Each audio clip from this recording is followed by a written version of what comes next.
Olá, estudantes do segundo ano do ensino médio, sejam bem-vindos a mais uma aula aqui do nosso aprofundamento às transformações do espaço geográfico e sociedade. Vamos lá para a nossa tela para a gente ver aonde a gente está agora. Nós já estamos na atividade número 3 e nós estamos no nosso fechamento, que é a sistematização.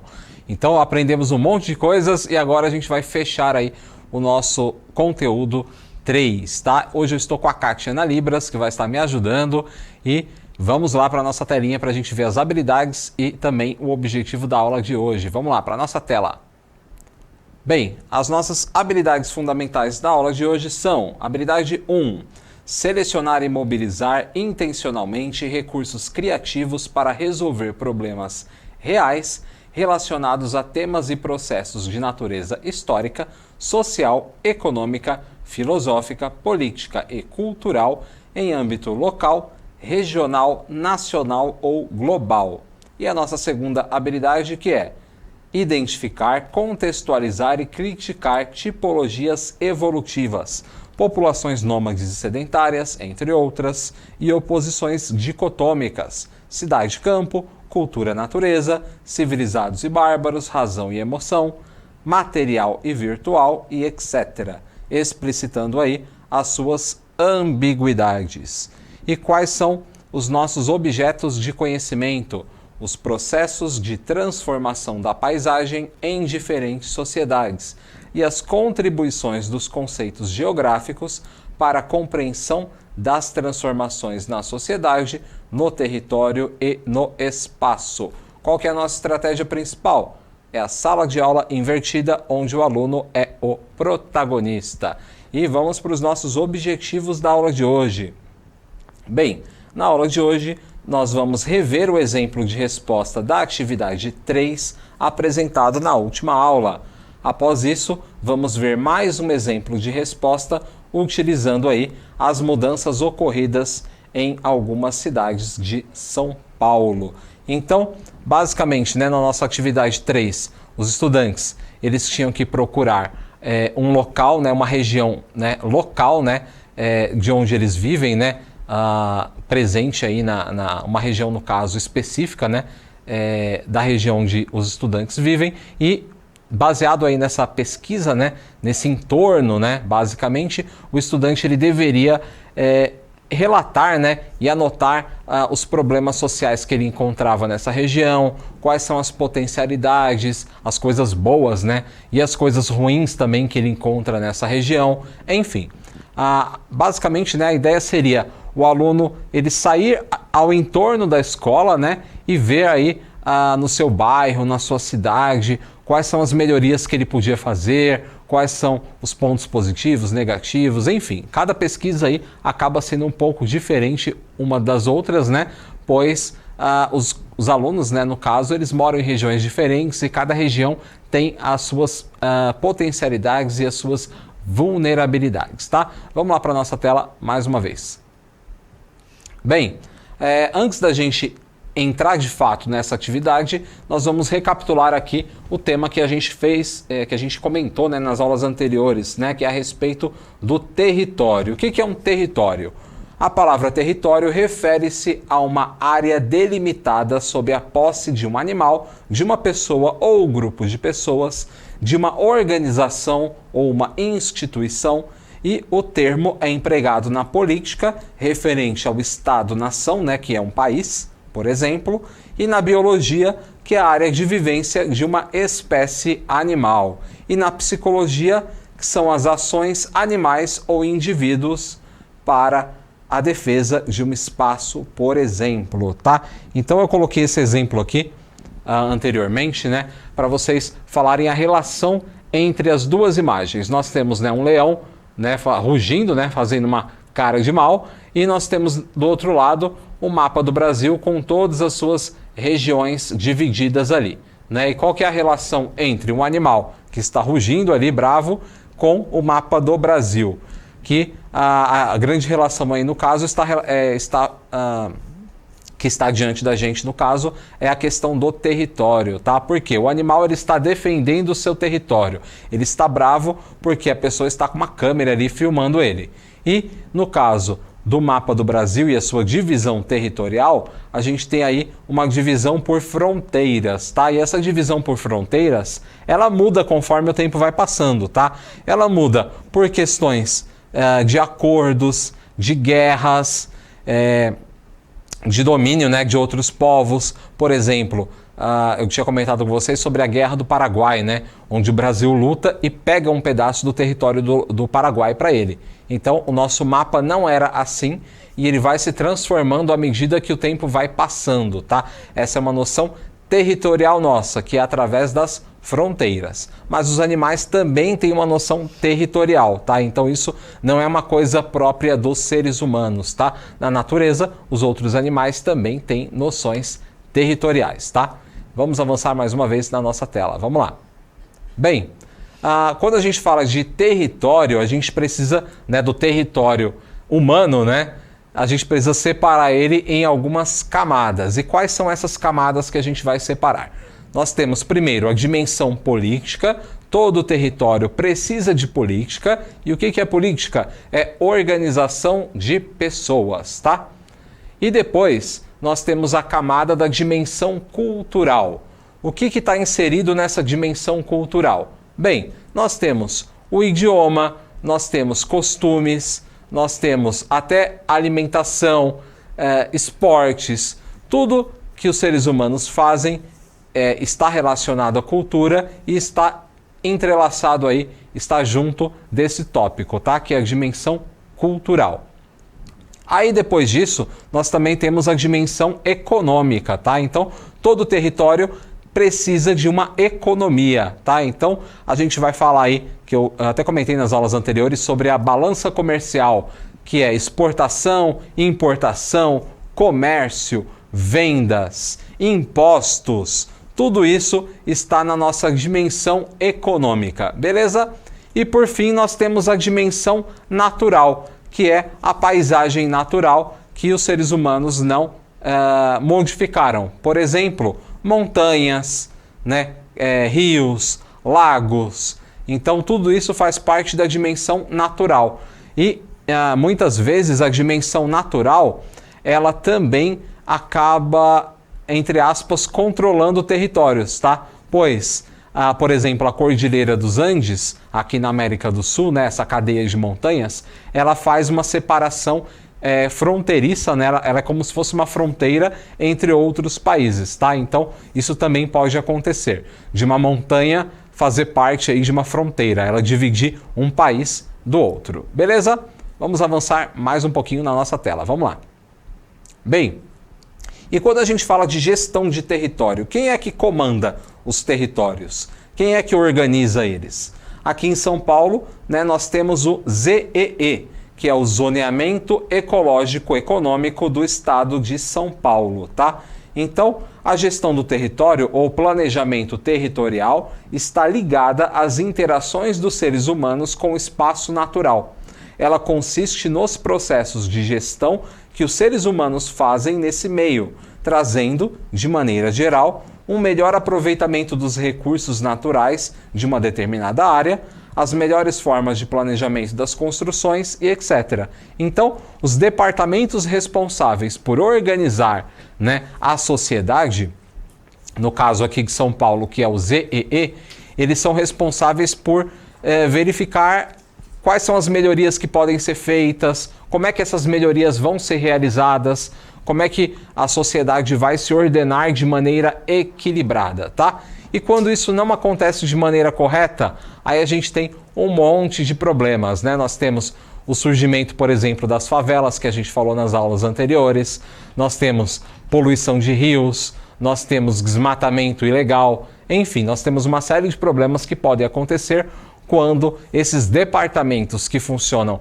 para controlar direito, né, a sociedade, fazer esse ordenamento territorial, quando eles não funcionam, a gente vê muitos problemas, tá? Mas quando funcionam, a gente tem cidades extremamente bem organizadas. Vamos lá para a nossa tela mais uma vez.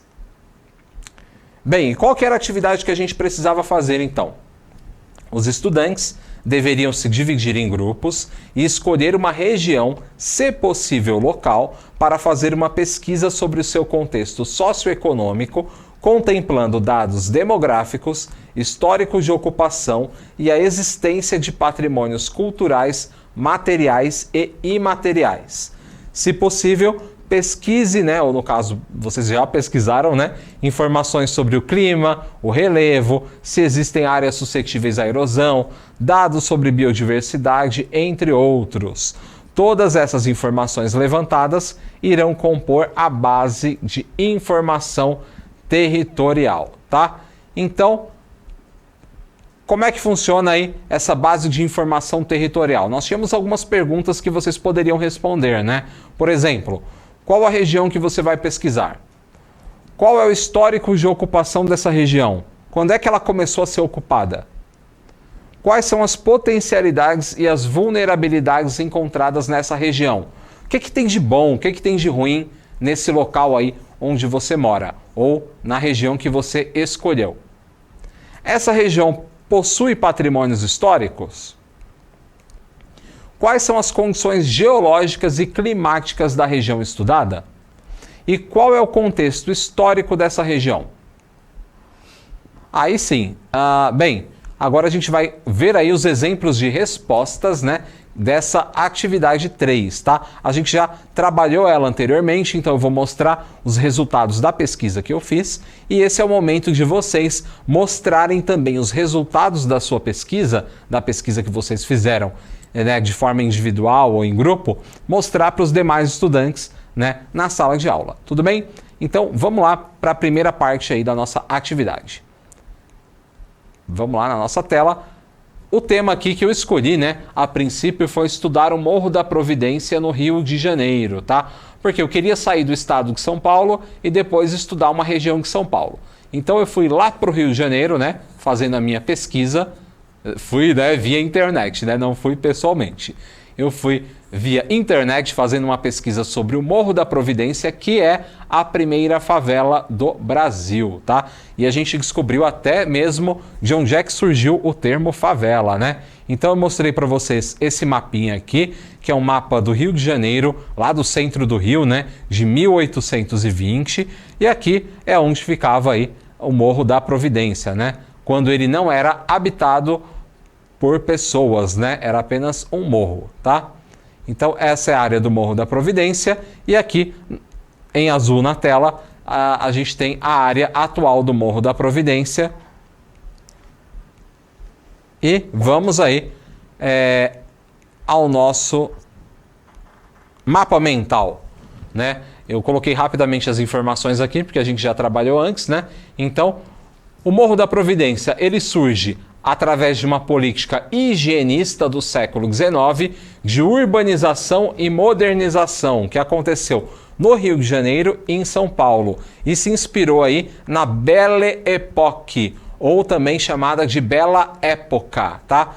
Que é uma época aí na Europa, né, no final do século XIX e começo do século XX, onde eles estavam se modernizando, tá? Então São Paulo e Rio de Janeiro queriam se modernizar, e para isso aconteceram alguns probleminhas, né?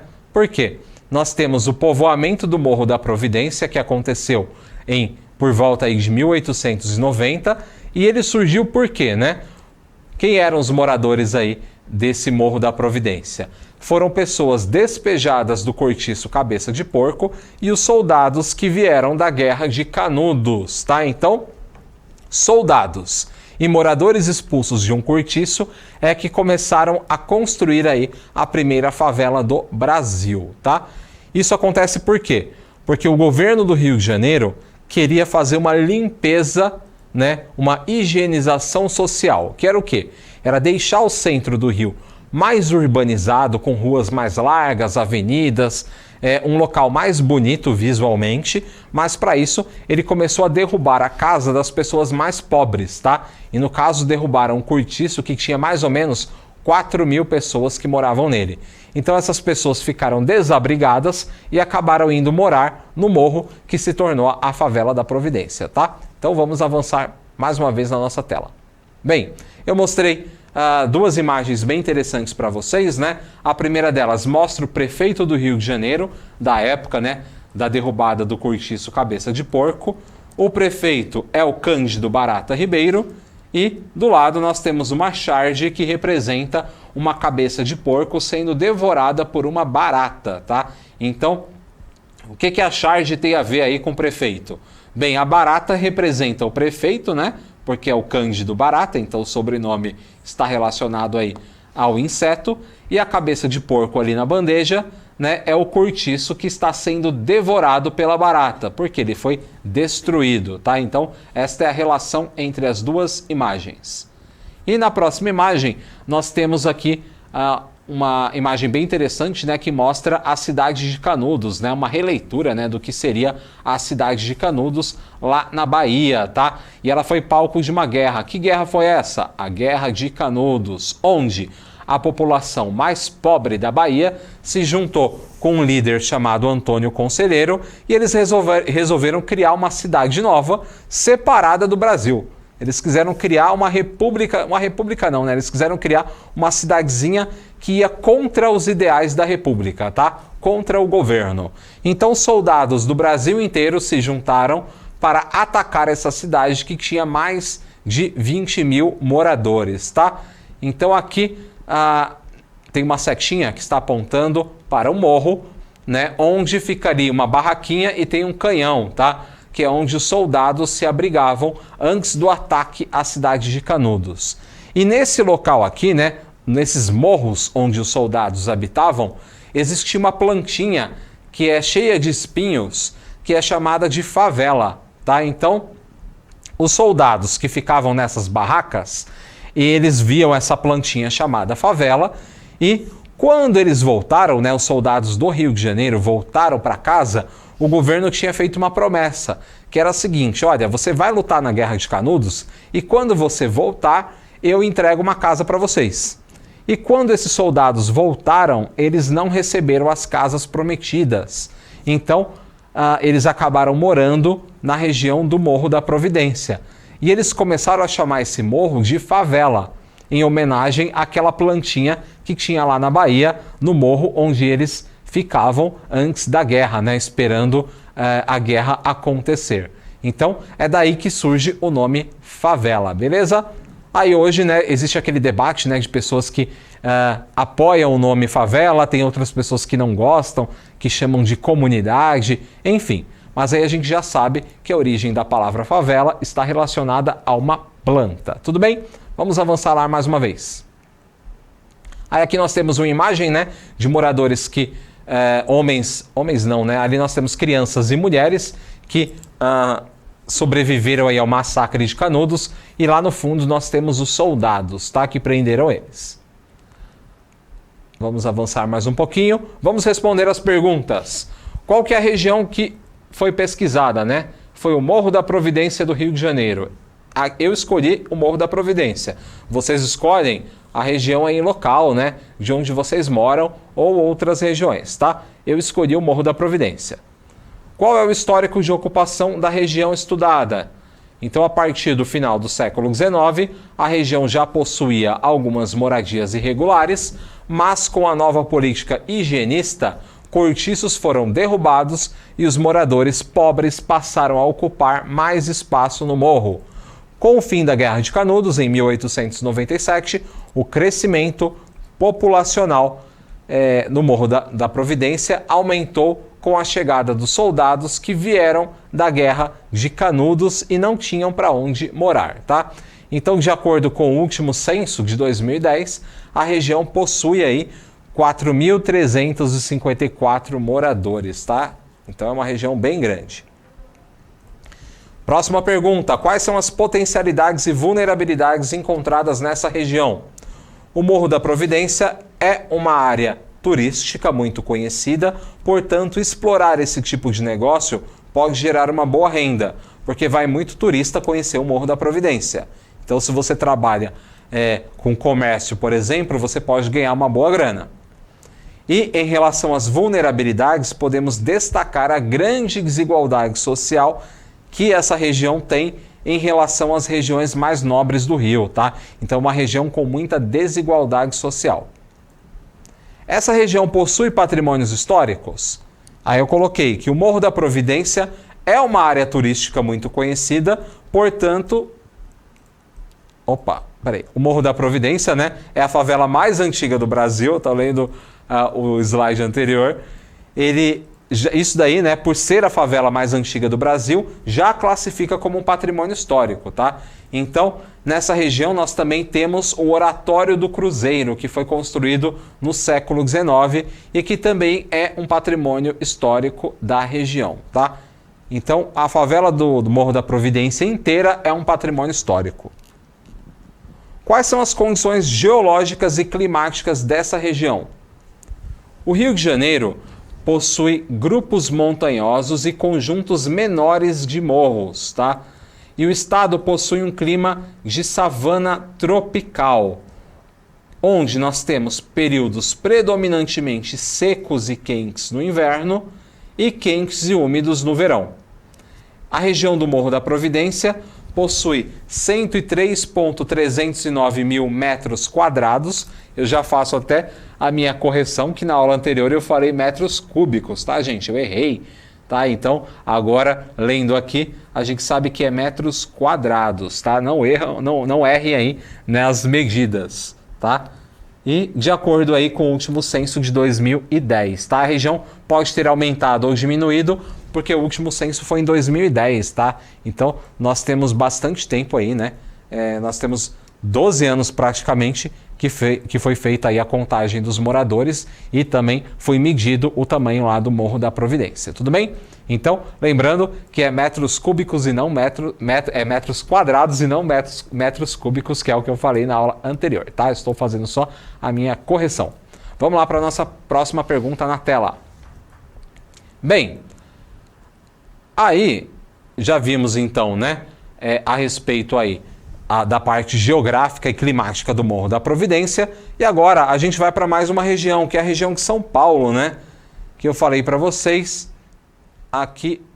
Não, agora é só o contexto histórico. Então, o contexto histórico aí dessa região é o que eu comentei anteriormente, né? Que a modernização e a higienização ocorrida no final do século XIX e XX aconteceu aí no início da República no Brasil e seus conflitos sociais, tá? E agora sim, vamos falar sobre o estado de São Paulo, tá? Como é que essa modernização afetou o estado de São Paulo? Eu comentei com vocês que São Paulo possuiu também, né, inspiração, né, na Belle Époque, né, na Bela Época, para criar aí uma cidade mais urbanizada, né, uma cidade diferente. E essa mudança ocorrida em São Paulo também excluiu as pessoas mais pobres, tá? Então eu mostrei dois cartazes aqui que fazem propagandas de dois conjuntos habitacionais. Isso aqui no comecinho do século XX. O primeiro deles está escrito: construa o seu lar no Pacaembu, a nova maravilha urbana. E o segundo mostra ali o Jardim Europa. Olha só, hein? Europa. São Paulo está se inspirando no modelo europeu e nós temos um bairro novo aí chamado Jardim Europa. O que está escrito ali? Que é um bairro de elite e que fica a 8 minutos do centro da cidade, tá? Então, nós estamos falando de um bairro de elite, né? Sendo a propaganda aí, né? Incentivando as pessoas mais ricas a comprarem terrenos nesse bairro, tá? E o que a gente falou na aula passada foi sobre a favela de Paraisópolis, tá? Que é a segunda maior favela aí do Brasil. Onde é que fica a favela de Paraisópolis? Está aqui, né, no nosso mapinha em azul, tá? É a localização da favela de Paraisópolis, né, do bairro de Paraisópolis. Hoje é um bairro, mas a gente chamava antes de favela. E essa favela, no caso, né, esse bairro, ele faz fronteira com o bairro Nobre, que é o bairro do Morumbi. Então vocês conseguem ver uma grande diferença nessa fotografia, né, entre a parte, né, do bairro de Paraisópolis, né, da antiga favela, e em comparação com o Morumbi, que é um bairro de elite, de pessoas, né, com uma classe, de pessoas de classe mais alta, tá? De pessoas que têm uma renda maior. E a gente vê uma grande diferença, né? Total. Uma área é muito mais urbanizada, mais verde, né? E a outra área é extremamente densa, né? Extremamente populosa e com casas mais desorganizadas, ruas sem organização, pouca área verde, né? Poucas praças, enfim, a gente vê uma grande diferença, tá? A gente vê uma grande desigualdade social. E como é que ela surgiu? Vamos responder aí essas perguntinhas. Qual que é a região estudada? É o bairro aí de Paraisópolis, a antiga favela de Paraisópolis. Qual que é o contexto de ocupação aí desta favela? Bem, a região se originou aí de um loteamento para a construção de casas de alto padrão no ano de 1921, no local da antiga fazenda do Morumbi. Então é uma região que era para você construir casas de alto padrão. Mas, mais tarde, foi percebido que características geográficas como terrenos íngremes e cortados por diversos córregos acabariam trazendo diversos problemas para a urbanização, tá? Para uma urbanização mais adequada.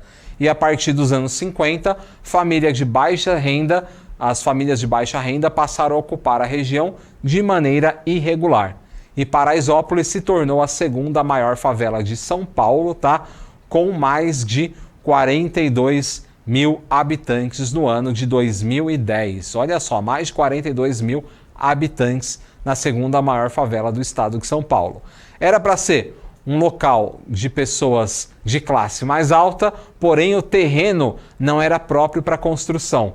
Então, o que aconteceu? Famílias de baixa renda começaram a ocupar ilegalmente aquela área e começaram a trabalhar, muitas delas, né, na construção civil, e começaram a trabalhar para construir o bairro do Morumbi. Então, olha só que interessante.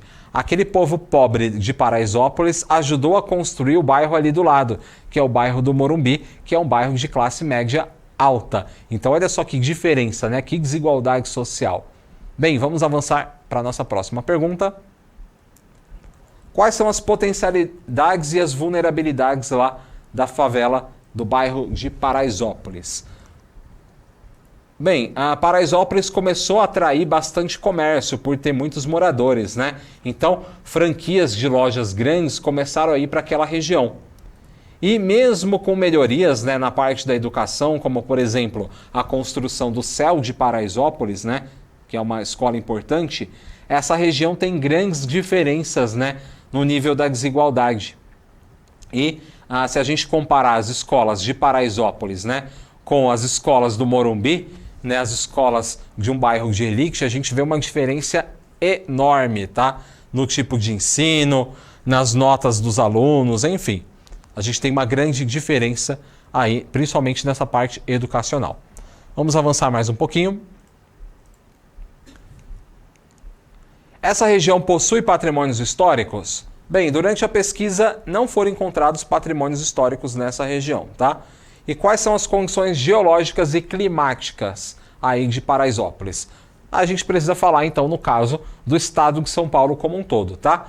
Que o estado de São Paulo possui um relevo elevado, né? Então a gente tem grandes cadeias de montanhas, nós temos 21 bacias hidrográficas e o clima da nossa região, né? Principalmente ali da parte de Paraisópolis, é um clima tropical de altitude, com um inverno seco e ameno e um verão quente e úmido. E a favela possui aí 798.695 metros quadrados, tá? Não metros cúbicos. Bem, qual que é o contexto histórico? Essa região está relacionada à parte, né, do processo de higienização que ocorreu aí no final do século XIX e começo do século XX em São Paulo, tá? E agora vamos para a nossa reflexão do dia, uma perguntinha para vocês, né? Que é a seguinte: como os processos de urbanização no Rio de Janeiro e São Paulo ampliaram as desigualdades raciais existentes nesses estados? E como é que a gente consegue combater esse problema da desigualdade social? Aí eu deixo esse debate para vocês. Beleza, então basicamente é isso. Não deixe de avaliar o nosso conteúdo. Se possível, comenta o que você está achando, quais são as suas dúvidas e a gente se vê na nossa atividade 4. Beleza, pessoal? Fechamos a atividade 3. Espero que vocês tenham gostado. Muito obrigado e até a próxima. Tchau, tchau!